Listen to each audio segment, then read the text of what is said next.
handa ka na ba sa chika ko? Siyempre naman, chika daya din. Sino na naman kaya ang tao masisira? Hoy, wala. Ang chika ko ay tungkol kay Jose Protasio Rizal Mercado y Alonso Realonda. Grabe, ang haba ng name Oo nga, simulan ko na ha. Okay, So, go. Rizal was born on June 19, 1861 sa Calamba, Laguna. And alam mo ba kung ano ang nakakagulat? Ano? 3 days later, bininyagan siya sa Calamba Church. Grabe, mabilis lang. Oh, no way. Kakaiba siya. Yep, noon kasi early baptist para safe daw sa simbahan. Alam mo ba, bata pa lang super gifted na siya. Marunong siya magbasa, sketch at gumawa ng clay figures. Imagine, 8 years old, nakasulat na siya ng tulang pamagatay sa aking mga kabata. Wow, tsaka super curious rin sa science at history. Parang little explorer. Grabe, nakaka-inspire. Feeling ko gusto ko rin maging ganun bata pa lang. Same. Talagang natural genius siya. Bestie, usapang pamilya muna tayo kasi kung may Rizal the hero, meron ding Rizal the anak, apo at apo sa tuhod. Oo naman, para mas gets natin kung saan nanggaling yung talino at values niya. Let's start from the very top, generation by generation.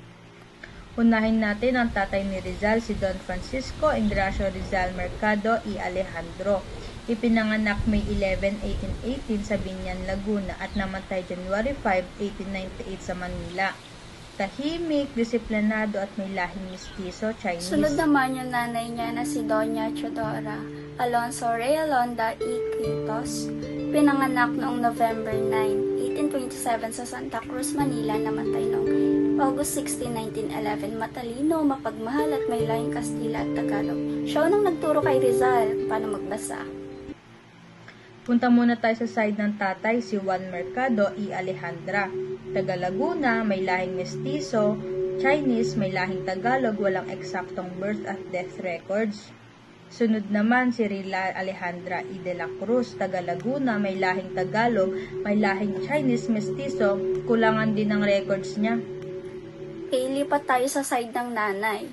Si Lorenzo Alonso Realonda, taga Taal, Batangas. May lahing Kastila, may lahing Tagalog. And sunod naman si Brigada de Quintos y Gomez, taga Taal, Batangas. May lahing Kastila at saka may lahing Tagalog. Sa paternal great-grandparents, unahin natin si Domingo Mercado, taga Laguna, may lahing mestizo, Chinese. Sunod naman si Brigida de la Cruz, taga Laguna, may lahing mestizo, Chinese. So, sa maternal side naman, si Juan Alonso, taga Batangas, may lahing Kastila, may lahi ring Tagalog. And sunod naman si Feliciana Rivera, taga Batangas, may lahing Kastila, may lahing Tagalog. Sa susunod na generation, nandito si Miguel Mercado, taga Laguna, may lahing mestizo, Chinese. Sunod naman si Clara Santos, taga Laguna, may lahing mestizo, Chinese. Okay, lipat naman tayo. Si Ignacio Alonso na taga Batangas. May lahing Kastila, may lahing Tagalog. At sunod naman si Maria Martinez, taga Batangas. May lahing Kastila, may lahing Tagalog. Sa pinakaunang documented Mercado line, Pedro Mercado, taga Laguna, may lahing mestizo, Chinese. Sunod naman si Ana de la Rosa, taga Laguna rin, may lahing mestizo, Chinese. So, sa maternal side naman, si Bartolome Alonso na taga Batangas, may lahing Kastila, may lahing Tagalog. And sunod, si Manuela de la Cruz, taga Batangas din, may lahing Kastila at may lahing Tagalog. At ayun, buong family tree ni Rizal mula parents hanggang great-great-great-grandparents. Laki pala ng pinag-gatan niya, no? Mix Uy, ng Be, Chinese, connecting ka. Spanish at Filipino blood.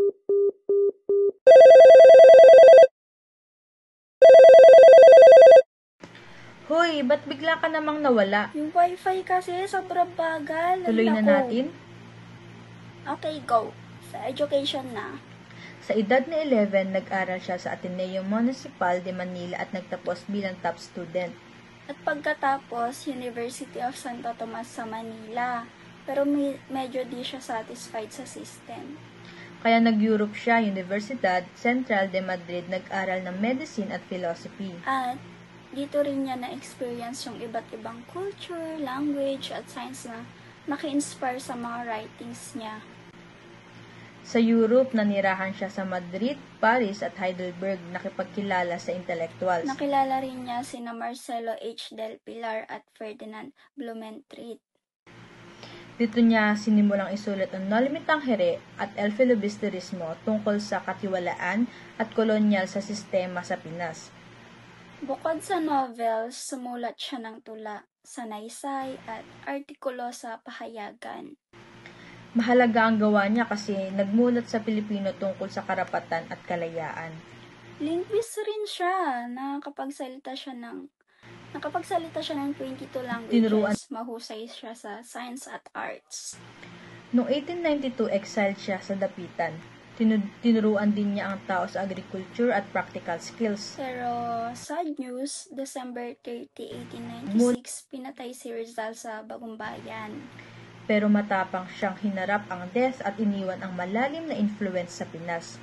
At hanggang ngayon, Rizal ay pambansang bayani, simbol ng wisdom, courage, at love for country. Maraming schools, monuments at holidays ang ipinangalan sa kanya. Patunay na education, discipline at pagmamahal sa bayan equals key sa change. Kaya Rizal, hindi lang bayani, inspirasyon pa rin.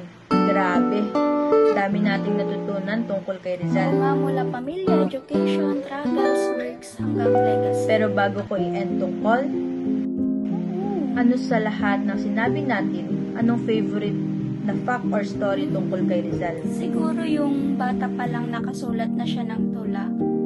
Grabe, super talented. Same, ang inspirasyon talaga niya. Okay, bye-bye! Bye-bye!